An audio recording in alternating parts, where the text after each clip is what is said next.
Now, after the shootout, police then chased the suspect and cornered a van in a fast food restaurant's parking lot near an interstate, leading us to where we stand now with the SWAT team in talks with the suspect.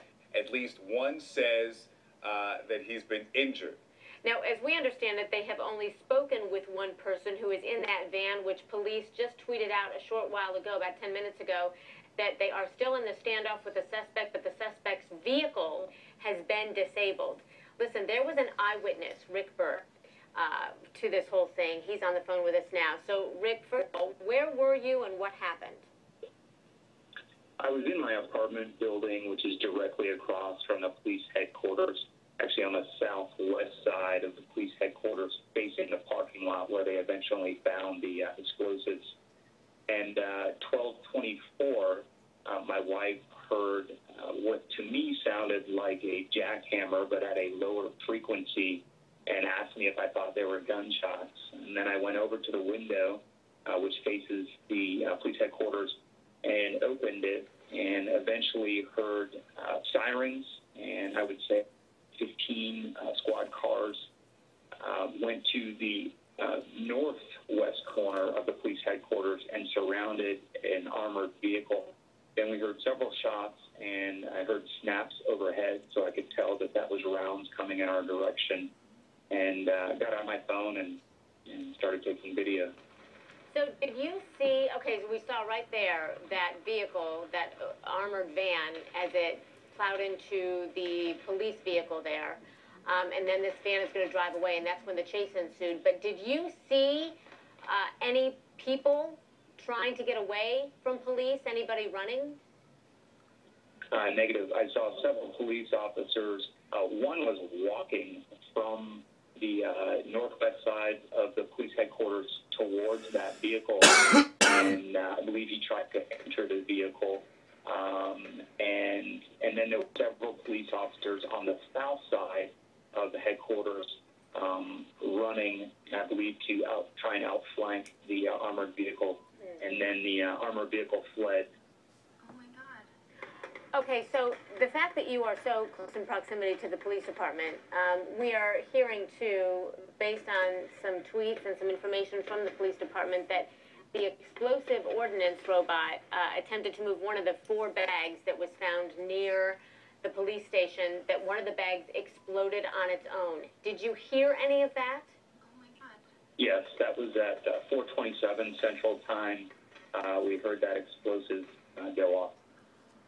And can you help us understand what's happening at the police department now? Do you see any activity whatsoever? We've been evacuated because we had so many windows facing that parking lot, and the explosives were found there. And so everybody with an apartment facing the headquarters was evacuated. So we're on the ground floor. I don't have a good vantage point of the police headquarters, but there are probably 20 to 25 officers, 3 squad cars, and fire rescue vehicle just outside, probably about 20 feet from me now. Okay, so when you say you were evacuated, and that has to be jolting to have somebody to your door at 4 in the morning and evacuate you. Where are you? Where have all of you congregated, and what kind of conversations are you having? Well, we're in a hallway on the ground floor of our apartment building, and I would estimate there were about 50 to 60 people here at one point. And what are you all? What are the conversations that you're having about all of this? Just people speculating, wondering what's going on. People obviously were obviously scared, talking about it, and then there were several police officers here, and they explained to us that it's an ongoing situation, that they did find explosives. The 2 police officers that came to our door that evacuated us after we left were guarding an area, one of the apartments down the hallway from us, and it looked like they had a suspect. It looked like several of them were surrounding a suspect there. And I do know that one of the ladies that had an apartment there just moved out, so that apartment was vacant. Okay. I can only speculate from there. Okay.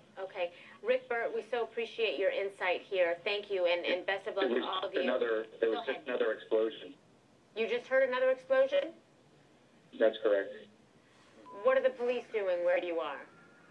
You said you had a couple of police officers there with you.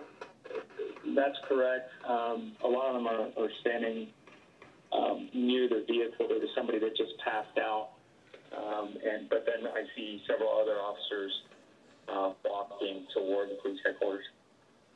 Okay, so again, you have just heard what, based on my count, I believe, would be a second explosion near that police department headquarters. Okay. That's correct. Thank you so much, Rick. Stand by with us, and please Yes, do stay here as we, and just take good care of yourselves there, obviously. Also, we have CNN law enforcement analyst Cedric Alexander with us now. He's also the public safety director for DeKalb County, Georgia, and he just happens to be in Dallas this morning. Cedric, you know, we saw this tweet from the Dallas police just a few minutes ago saying that the standoff with the suspect is still ongoing there in the parking lot, not near the department, but that the suspect vehicle has been disabled. What does that mean to you in terms of how they would disable a van? Well, it could have been a variety of ways in which that vehicle could have been disabled. I don't want to speculate too much into this as this continues to unfold. But what is certainly very troubling is that they're continuing to find these explosive devices in and around the police department. In addition to that, I just heard you speaking to one of your witnesses there on the scene that there may have been another explosion. We don't know whether that's a controlled explosion or what. So you can see, and as I mentioned right at the top of your show, this is going to continue to unfold right in front of you. But we have an American police department that had came under attack earlier this morning, and this is going to certainly play itself out throughout the day. This is very serious here. We're also getting, I'm just noticing a new tweet that came out from Dallas police. The SWAT disabled the suspect vehicle with a .50 cal rifle. The standoff is ongoing. The longer the standoff goes, good news, bad news, Cedric?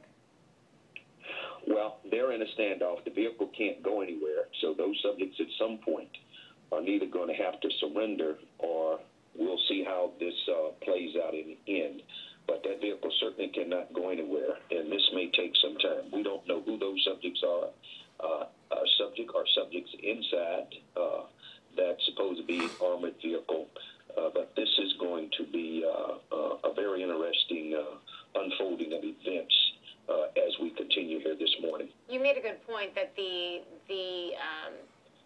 explosion, the latest explosion, and to my count, two. Is that right, Victor? Yeah, two. Explosions? There was one this morning. One of the bags exploded as the robot was approaching it. The explosives ordnance robot was approaching it. And then, if this report is correct from Rick Burt, that there was a second explosion, but we've not heard that directly from the police Dallas department. Police, But Cedric made a very good point in saying that could have been a controlled explosion. Correct. Correct, Cedric, that they may have found something and detonated it on their own.